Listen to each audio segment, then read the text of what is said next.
Major funding for NJTV News is provided in part by RWJ Barnabas Health.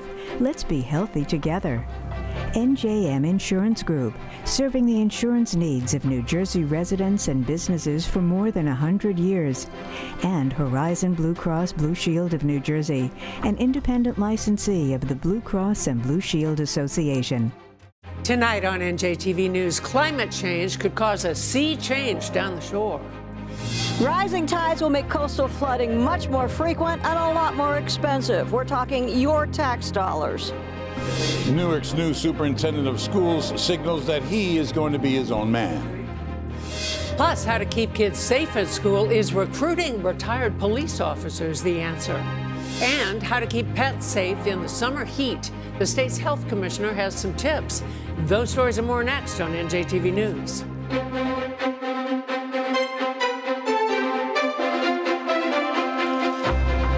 Live from the Agnes Varis NJTV studio at 2 Gateway Center in Newark, this is NJTV News with Mary Alice Williams. Hello, thank you for joining us. 26 floods a year or more. That's what the Jersey Shore is in for based on a scientific study. And it won't be just beachfront property values that suffer. A rising tide would carve out the tax base that pays for schools and services. Senior correspondent Brenda Flanagan has this report on peril and promise, the challenge of climate change. A rising tide lifts all boats, but it increasingly inundates neighborhoods, flooding streets in vulnerable areas like Bayview Avenue and Seaside Park, where the tidewater flows in and bubbles up from storm drains. People routinely park their cars up the side streets. We're getting more tide here than we've ever had before. When I was growing up here, we never had tide. Peter Sayas, the third generation to live in the house his grandfather built. Whenever there's a high tide or a big wind-pushed tide, the water comes in through the pipe and up here and floods the whole road, because this is a low area, but those sewer drains don't work. We've known for a long time that sea level rise will be impacting the New Jersey coast. It's kind of one of the hardest hit states on the eastern seaboard. The Union of Concerned Scientists compiled a new map showing shore towns like Seaside Park will occupy areas of highest risk for chronic tidal flooding along the Jersey shoreline by 2045. It will impact 79,000 people and thousands of homes they occupy. In the next 30 years or so, there are over 60,000 homes in New Jersey that are at risk of what we call chronic inundation, which is flooding that happens on average every other week. By the numbers, that means more than 7,000 homes in Ocean City, 39% of its current housing. In Atlantic City, more than 4,000 homes. That's 40%. 36% of homes in Long Beach, 29% in North Wildwood, more than 3,600 homes in Toms River, where the mayor forecasts an eroded tax base. We experience now some flooding, high tide, the full moon, on streets that are low along the bayside. And if you keep getting floods over there and higher water, eventually people can't live there because of the conditions. And that's a substantial tax base. A combined $390 million in local property taxes statewide, funding for schools and services wiped off the books, the report says. $27 billion worth of problematic real estate. Just look at the plight of the people who own property there. If they can't live there and want to sell, nobody's going to buy. We just don't put stuff on the bottom shelves of things, and we assume if it happens, it happens. Tom Joseph just bought a Bayside house in Seaside Park. People know about rising sea levels and local flooding. They're still moving to the coast. We're here on the bay. The view is beautiful. There are a lot of nice people here, so it's going to take quite a bit before we're going to feel like it's a problem. Certainly we want to let people know what they are buying. We want to give them the information so that they can make an informed decision.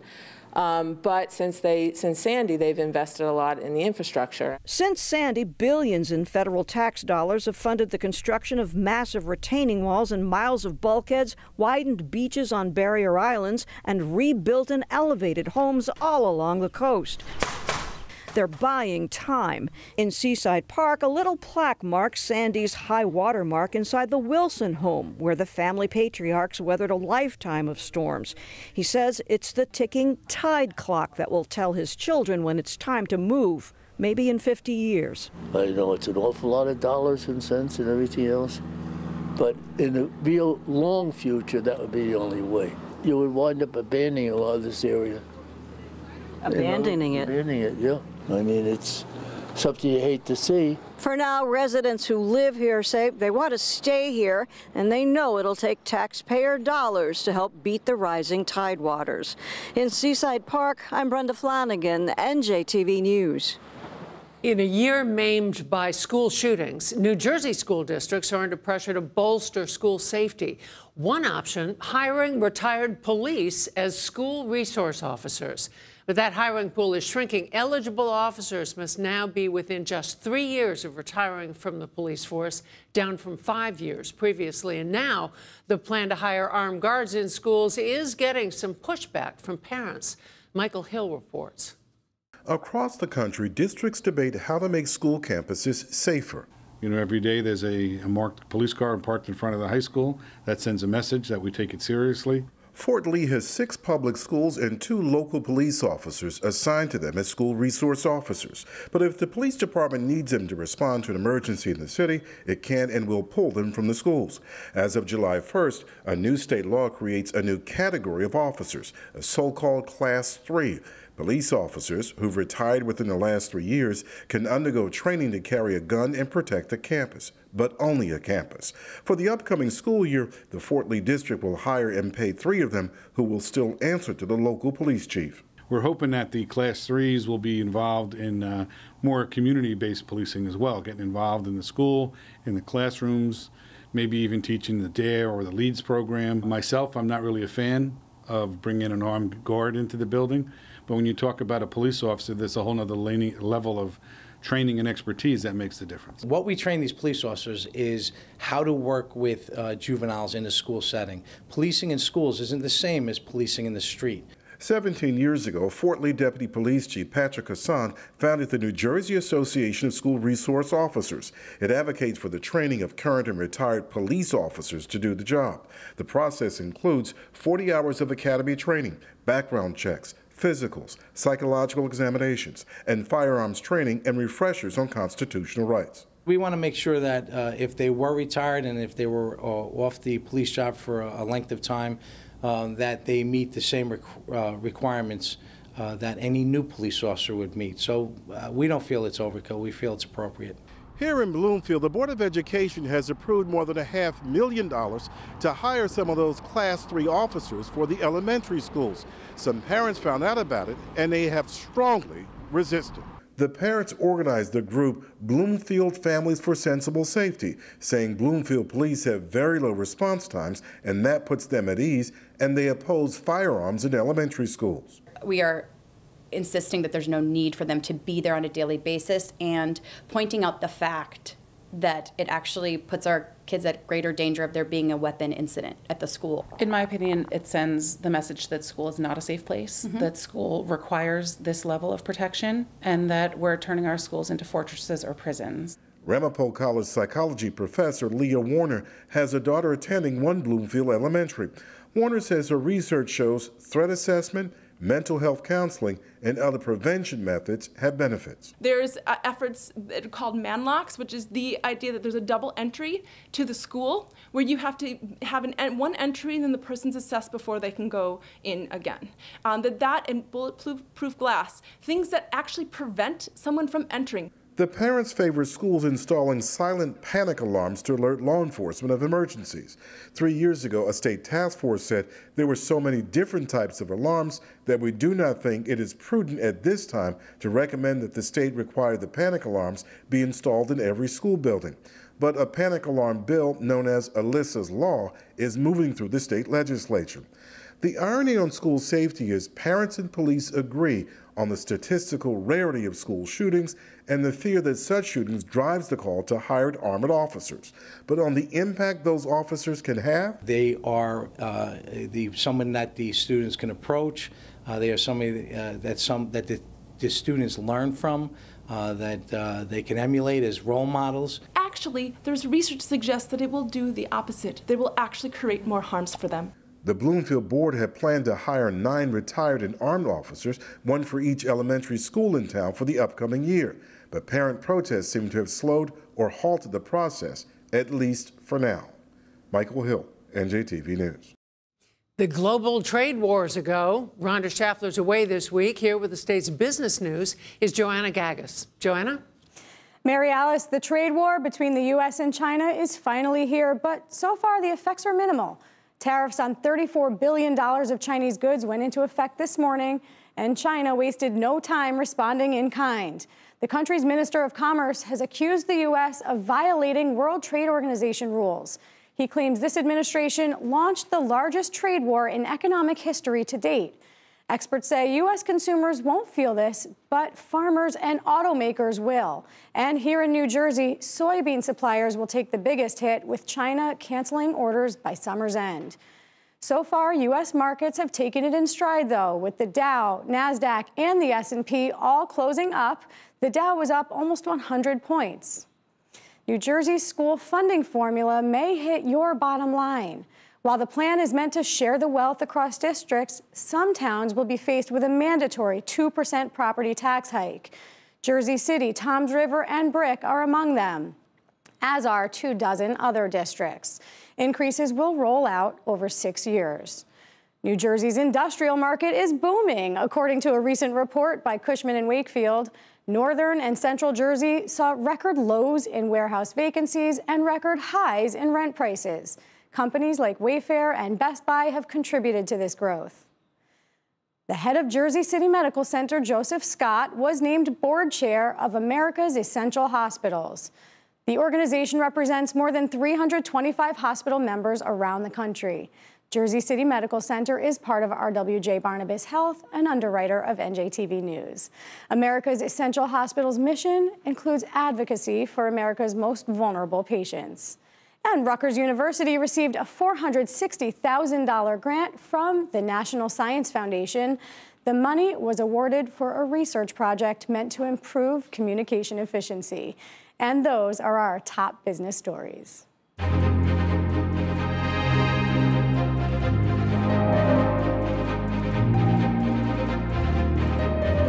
Path riders will have to find other ways to get where they're going on weekends, starting at midnight tonight. And for the next 4 months, Path's World Trade Center and Exchange Place stations will close for signal testing. Starting next weekend, Manhattan stations between Christopher Street and 33rd will be out of service, except on Labor Day.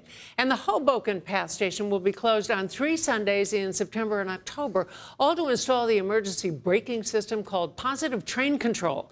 The Port Authority says Path is one of the few railroads in the Northeast likely to meet the December 31st deadline. NJ Transit's been granted a 2-year extension. Staying cool in this scorching summer is as important for pets as it is for people. After a dog left outside died from heat exhaustion Sunday, the Department of Health is issuing a warning to pet owners. Health Commissioner Dr. Sharif Elnahal says pets can overheat quickly, so give them extra water, keep them shaded outside, and take it easy on walks. Dogs most likely to overheat are breeds with flat faces like boxers and bulldogs. It's really critical that when temperatures rise, we don't forget about the health of our pets. The first tip, and I want everyone to remember this, is never leave your animals alone in a parked vehicle. Just as you would never leave your children alone or family members alone, think about your pets. The inside of your car can be up to 20 degrees hotter than it is outside. A car can overheat even when the windows open a crack, so that's not a solution. And if you see an animal in a hot car, call 911 immediately, then stay until help arrives. It's illegal in New Jersey to leave pets exposed to excessive heat or cold temperatures above 90 degrees or under 32. An Olympic kickoff for athletes over 50. The mayor announced Woodbridge Township will host the 2018 New Jersey Senior Olympic Games. Come September, they'll compete in 21 athletic events, all with the support of the New Jersey League of Municipalities and the mayor's wellness campaign. It was and still is the idea to encourage all seniors to achieve the best quality of life through physical activity. It is very important to be physically and mentally active in our senior years. The New Jersey Senior Olympics is a member of the National Senior Games Association, and senior athletes who compete in Woodbridge qualify for the 2019 National Senior Olympic Games in New Mexico next June. A rescue at sea. That tops tonight's Garden State Express. Our first stop, Egg Harbor Township, takeoff point for a Coast Guard chopper flying out of Air Station Atlantic City filled with rescue swimmers, an elite group rigorously trained in saving people during emergencies on the water. Their intense mental and physical training as emergency medical technicians paid off when their chopper was diverted to a man suffering chest pain 70 miles out. The chopper was approaching what's called Point Bingo, beyond which the helicopter's computer calculated they would not have had enough fuel to get the 64-year-old jump the equivalent of 2 stories into the ocean, execute a dangerous hoist, and get back to the station safely. They made it and delivered the man for treatment at Atlanticare Regional Medical Center's city campus. Next to Galloway Township, where Atlanticare Regional Medical Center's mainland campus has given a send-off to a heroic fighter, McKenna Spruill was born 16 weeks early when her mother developed life-threatening preeclampsia. The tiny girl was just 10 3/4 inches long and weighed just 13.7 ounces. The lowest birth weight baby the hospital says it's ever cared for. Now, after spending 113 days in the neonatal intensive care unit, the baby girl the nurses call Mighty McKenna weighs 4 pounds, 10 ounces and is home. Finally, Bedminster, where the president's back for his second weekend at his golf club this summer. Federal documents indicate taxpayers will foot the bill for $60,000 worth of golf carts and a $27,000 portable bathroom for the Secret Service. State and local law enforcement agencies got nearly $1 million in federal funds last year to cover security expenses, and congressional appropriations committees have allocated up to $3.5 million to reimburse local airports and businesses forced to close due to extra security provisions. While at Bedminster, Mr. Trump said he'll work on candidates for the Supreme Court. And that's our Garden State Express for Friday, July 6th. Something up in your neighborhood? Tip us off.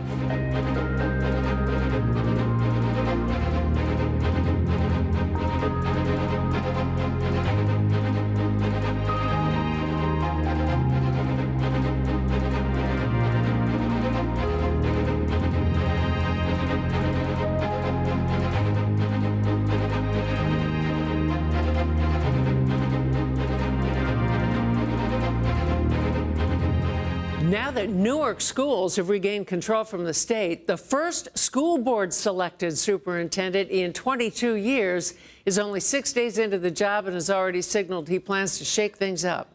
Roger Leon joins senior correspondent David Cruz. Your first meeting with the board, you try to make some personnel changes, additions and subtractions, and then the board rejects you.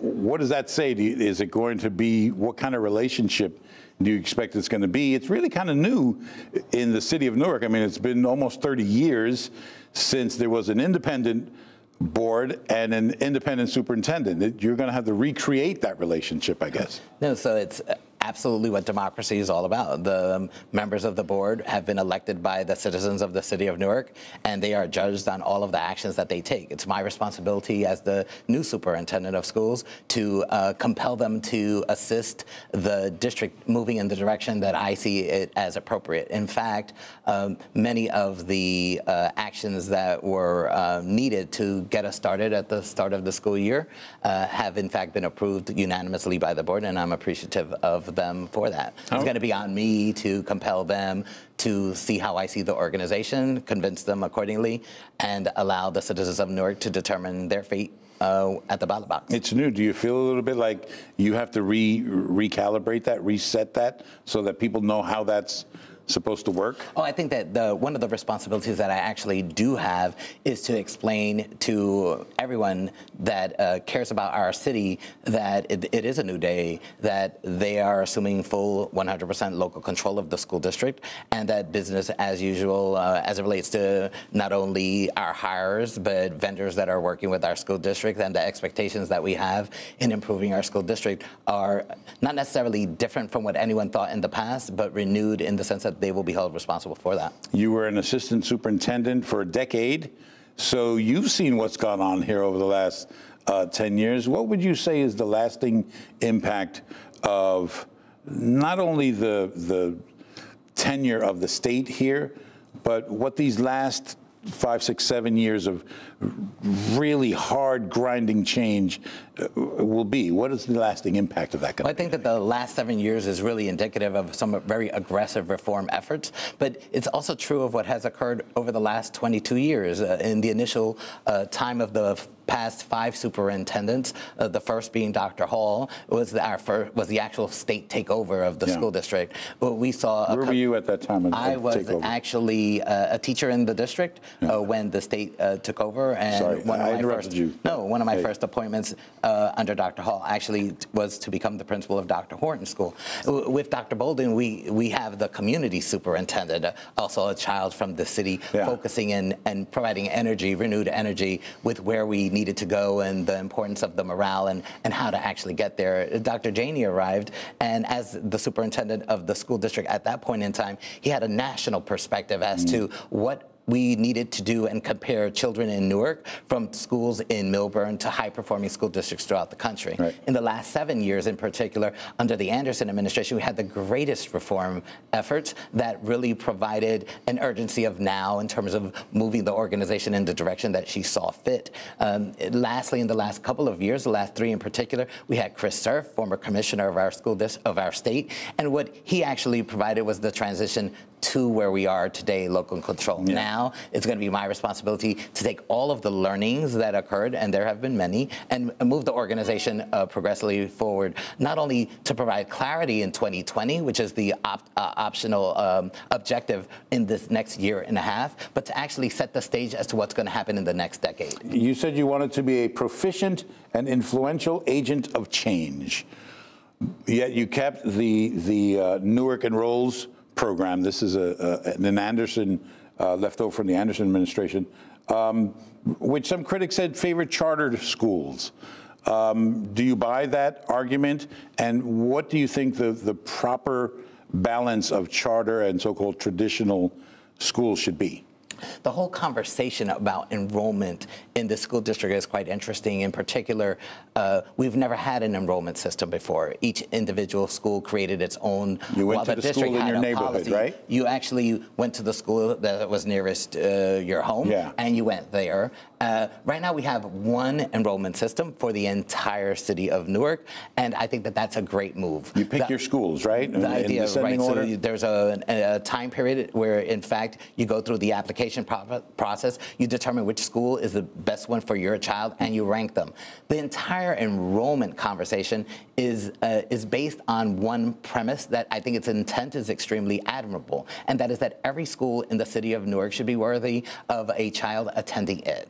And while there has been a lot of conversation about how it was implemented from the start, and even as it's viewed today, the ultimate point of the enrollment system is to say that the schools that are nearest you should actually be a school worthy of you selecting it. And that it's my responsibility as the superintendent of schools to make sure that that school is the best possible school, that the school a mile away is the best possible school, and the school that's the furthest away becomes an actual option for a parent to choose if, in fact, that's where they want their child to go to. Newark is, I don't have to tell you this, is a town where politics leaks into everything. As you go forward, what do you want to say to folks who are concerned about a return to local control as a potential return to the bad old days? I have about 20 seconds for that answer. The last 22 years has been indicative of incredible learnings as well as what occurred previous to that time period. This is not a different page that we are moving the Newark Board of Education and our schools in. This is, in fact, a new chapter, one where we will take, an actual new book, where we are taking all of the lessons that we've learned and say that that is actually part of the past. So the whole idea that the state would come into our school district, that politics will infiltrate our system, that there are issues with our finances, while understanding that those would be concerns of people, they can be satisfied that that is very much in the past as well. Never again, says new Superintendent Roger Leon. Thanks very much for coming in. Thank you.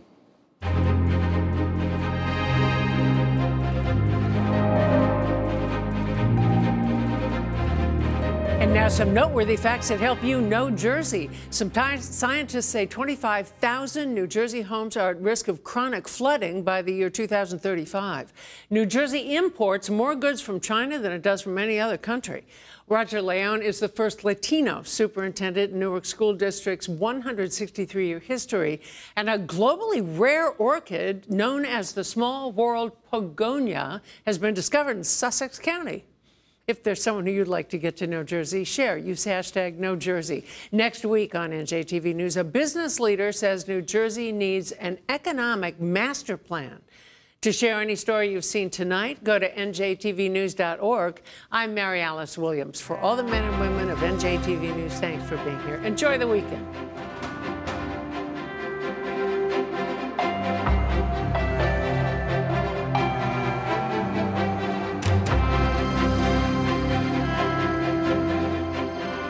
The members of the New Jersey Education Association, making public schools great for every child.